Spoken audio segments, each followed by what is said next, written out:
Muhammad Dr. Abiy Ahmed himormaa kan jedhutu qeeqna akkasaas jira. Kana irratti maal jetta? Yeroo hedduu morma. Sababni isaas shofeera baabura kanaati. Baabura kana keessa tasaafarii hedduu jira. Raddaatiin immoo jira. Raddaatii san keessa tokko ana. Okay? Raddaatiin shofeera baabura keessa taa'u tokko takkaa'u makiinaa keessa otoobisii keessatti yeroo tasaafariin rakkise tasaafariidhaan tasgabbeessuu danda'uu qaba. Kanaaf raddaatii ta'e qaba. Yeroo immoo shofeerri fakkeenya yoo hirribni qabee karaarraa akka goru taate dammaqsuu danda'uu qaba. Yoo saffisa akka malee kan deemu taate saffisa laaffisi jechuu ni qaba. Yoo suuta kan deemu taate itti dabali jechuu ni danda'uu qaba. Kanaaf akka raddaatiitti yeroo hundaa harka dhayaa fi deemii kan jedhu kuni it is wrong. Dhugaatitti immoo callifnee yoo harka kan dhoofnuuf taate akkuma reebu jeetti qilee seenee lullee qilee naqa.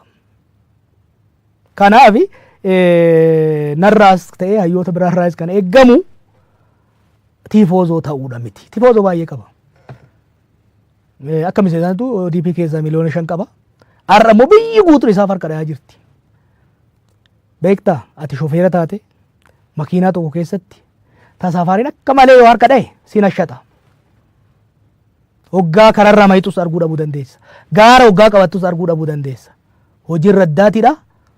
Tasaafarii wajjin harka dha'uu miti. Hojiin raddaatiidha. Karaa isaaf laaluudha. Tasaafarii isaa laaluudha. Goomman laaffate moo laaffanne goomman yoo laaffate itti guutuufidha. Gaazni yoo dhume bu'ee itti guutuufidha. Shofeertichi immoo hoggaa dongore inni itti mul'ate shofeertichi waan hin agarre raddaatii waan baay'ee arguu danda'a. Kanaaf warri akka ani isaa tifoozoo ta'u barbaadan dongora. Inni illee akkas yaadanatti fakkaatu. Baay'ee ta'uu qabatamatti immoo taate osoo amma hin beekta baasii keessa yoo beekte baasiin xiqqoo yoo laaffate kan utaalee takkoo jala kaa'u raddaatiidha.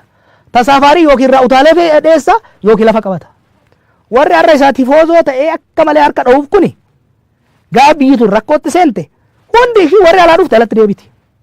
Warri biyya kana inni alaa qab jedhee dhokata. Hin beekna. Okay? Kanarraa kaane muummichi ministeeraa hoggaa inni tolche sirriidha. Hoggaa alagaan itti ta'e alagaa irraa dhoofna. Hoggaa inni dongore immoo dongorte karatti deebii jennaan. Kanaaf waan waraddaati irraa